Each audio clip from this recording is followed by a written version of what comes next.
Sin embargo, ahondando en las personas que hicieron los símbolos y en quienes los rodearon, incluso antes de su época, nosotros hemos visto que parte de la conciencia ciudadana se desarrolla contemplando a esos que estuvieron antes de nosotros, aunque nos salgamos un poco de los símbolos. Vamos a iniciar. Pues sí, estamos retrocediendo hasta 1510, hasta 1519.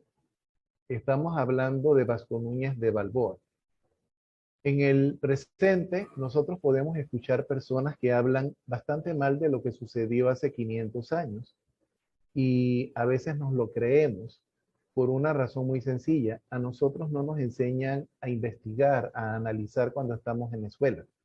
Y eso con algo de suerte se desarrolla cuando somos adultos.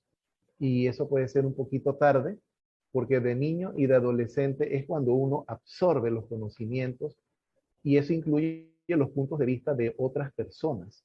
Y puede que quedemos con la cabeza llena de lo que pensaban otras personas y no con los análisis que pueden aportar nuestros pensamientos y llegar a nuestras propias conclusiones.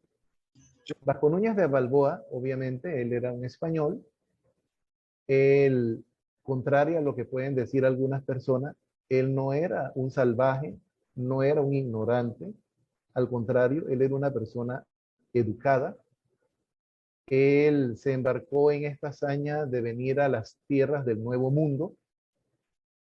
Fue una gran sorpresa. Primero hizo una escala en lo que llamamos hoy en día la isla española de la República Dominicana, y allí él intentó ser granjero. Ustedes saben, los huracanes, los cambios climáticos, etcétera. No lo logró, quedó con deudas y decidió enrolarse en la expedición que iba a realizar Rodrigo de Bastidas a las tierras que se señalaban más allá de lo que hoy llamamos el Mar Caribe. Así fue como en ese viaje de 1501, él pudo conocer de varias situaciones que habían en las tierras y en los mares de nuestra América. En 1510, él se embarcó en otra expedición que llegó a lo que se llamaba la Castilla del Oro. En esa situación él vino en un barco que trató de ocultarse. Él no estaba enrolado propiamente en esa expedición. Vino de polizón con un perro, un lebrel, un perro un poquito grande. Y ya cuando se sabe de su presencia, él se da a conocer y les ofrece los conocimientos que ganó con el primer viaje para hacerlos llegar plácidamente a tierra firme. Lo hacen. Él tenía un don de gente y tenía un don del convencimiento. Llegados a tierra se encontraron con que los indígenas ya estaban viendo que habían barcos en los alrededores y el cacique Sémaco y sus aliados se prepararon y les dieron pie de guerra inmediata. Los españoles, en este caso, ellos sabían que estaban invadiendo, pero también que tenían hambre, que tenían sed, que necesitaban tocar tierra, y se formó una batalla.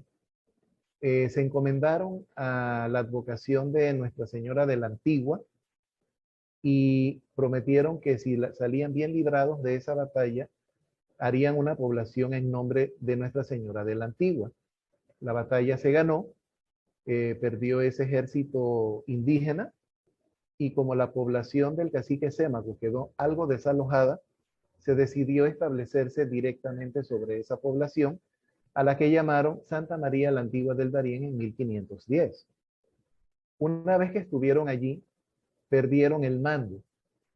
Vasco Núñez de Balboa inmediatamente les dice, no podemos estar como si fuéramos unos salvajes, vamos a organizarnos. En 1511 se da el primer cabildo abierto de toda América, de todo el Nuevo Mundo. Cabildo abierto es cuando las personas se reúnen libremente porque no tienen autoridad para darse autoridades. Y así se eligió un cabildo y a Balboa se le nombró alcalde gobernador, junto con otras personas. Viene el periodo de explorar. Balboa se dio cuenta que sus compañeros, yo no quiero justificar, debemos entender algo, simplemente, un hecho más. Venían en un barco, solamente hombres, muchos sin saber qué era lo que iba a suceder, con incertidumbre, y en el barco pues podía desarrollarse algo de agresividad, algo de violencia, venían de una España que acababa de recuperar su territorio y que tenían la parte religiosa a flor de piel. Son elementos a tomar en consideración siempre. Y él se dio cuenta de que los que venían muchas veces tenían apetitos sexuales y atacaban a las indígenas, las violaban. De repente habían salido de España o de Santo Domingo, como decimos, con una mano adelante y otra mano detrás. Veían a los indígenas que llevaban objetos de oro y se les despertaba la avaricia y empezaron a haber robos, tropelías, violaciones, etcétera. Balboa no participó de esto, él al contrario los llamó a orden y les dijo, no podemos seguir haciendo esto. Lo que nos estamos creando es una gran cantidad de enemigos y en el momento que necesitamos amigos no vamos a tener a nadie. Vamos a cambiar de actitud, de manera de actuar. Debemos comportarnos civilmente como personas que no somos salvajes. Y de esa manera, poco a poco se fueron acercando a las poblaciones indígenas que todavía no habían trabado contacto, hacían intercambios, se presentaban amablemente y poco a poco los indígenas los fueron admitiendo, les enseñaron a comer maíz, a cómo se sembraban ciertas plantas comestibles, empezaron a construir sus propias habitaciones con tecnología parcialmente española, parcialmente indígena, y se crearon lazos. En ese momento las cosas iban bastante bien. Ya sabemos luego lo del Mar del Sur, que se hizo la gran expedición, que se tomó posesión. Él mandó una carta a España anunciándoles de lo que había ocurrido. También sabemos que eso llegó tarde, que ya habían nombrado a Pedro Arias de Ávila, etcétera, la enemistad que hubo entre los dos. Y Vasco Núñez de Balboa fallece en 1519, cuando fue decapitado, acusado de traición porque Pedro Arias de Ávila no permitía que hubieran iguales a su alrededor. Era él o era él. Y en ese sentido, Balboa no cuadraba dentro de sus planes.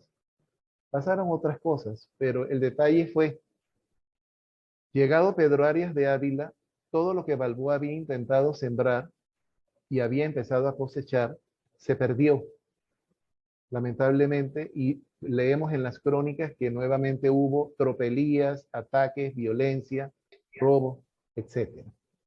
Él es